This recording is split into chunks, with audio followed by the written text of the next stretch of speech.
G'day folks, welcome to Show Name, where we discuss the Shatterpoint TTS leagues. My name's Tobias Ford and I'll be your host on this jaunty and informative ride. So, for those of you living under something that's not entirely stable, the TTS League is a series of 6 feeder events that culminate in an end-of-year invitational using the TTS platform for Shatterpoint. So each league is organized across geographical lines and helps to represent the global community. At the end of 5 rounds of play, the undefeated players will get their golden ticket into the finals. Now, this is season 4 and we had close to 80 players across 3 divisions, America, Europe and Oceania. And at the end, there were 13 players who went 4-1 who were undefeated.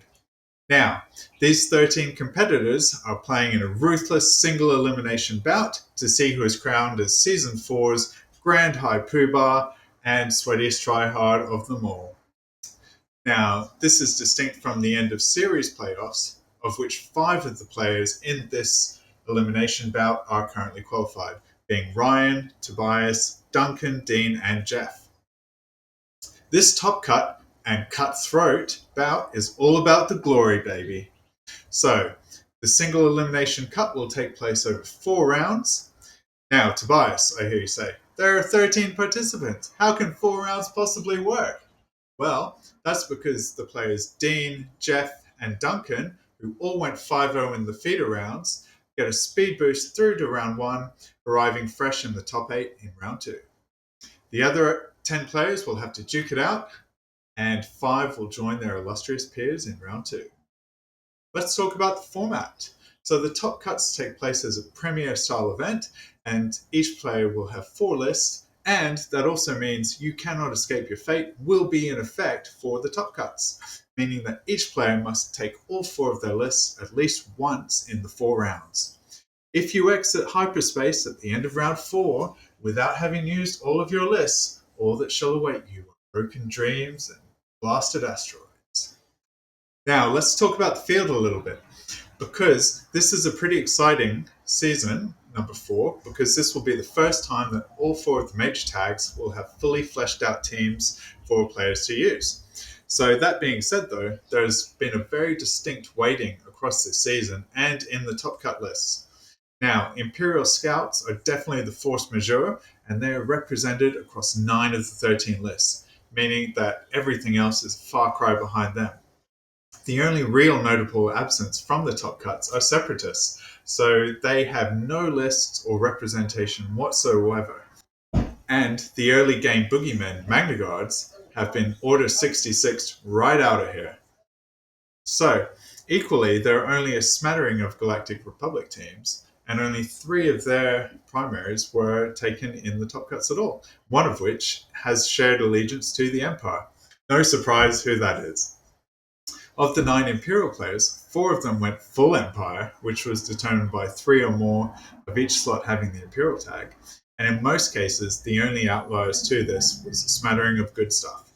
You know what I'm talking about. The Mandalorian showed up in a similar way to early Lord Maul, plugging gaps in roster design and contributing both a very nasty revenge trigger and a very lenient and nominally restricted powerful kit.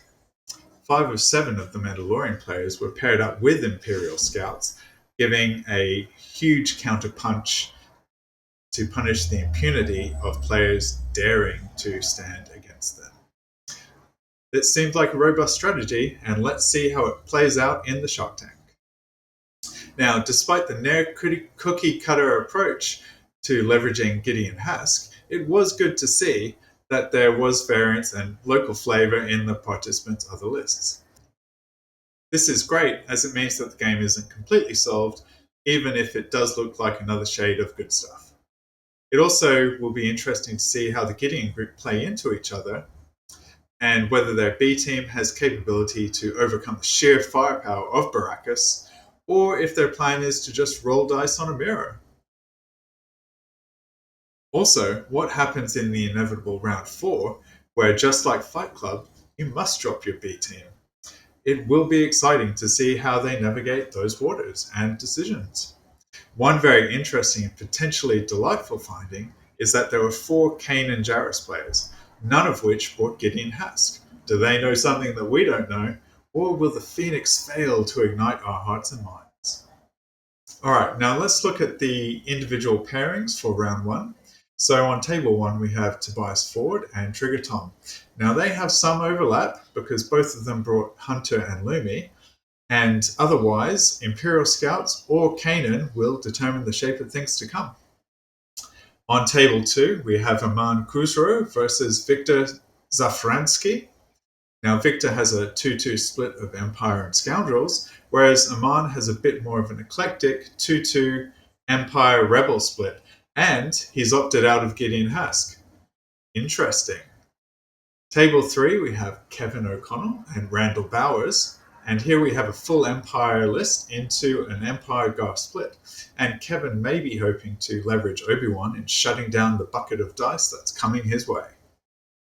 Now on table 4, we have Ryan Janeway and Dizzard.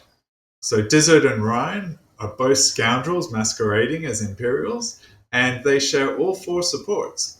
Will Hondo be able to talk his way out of this, or shall Lord Maul have his revenge?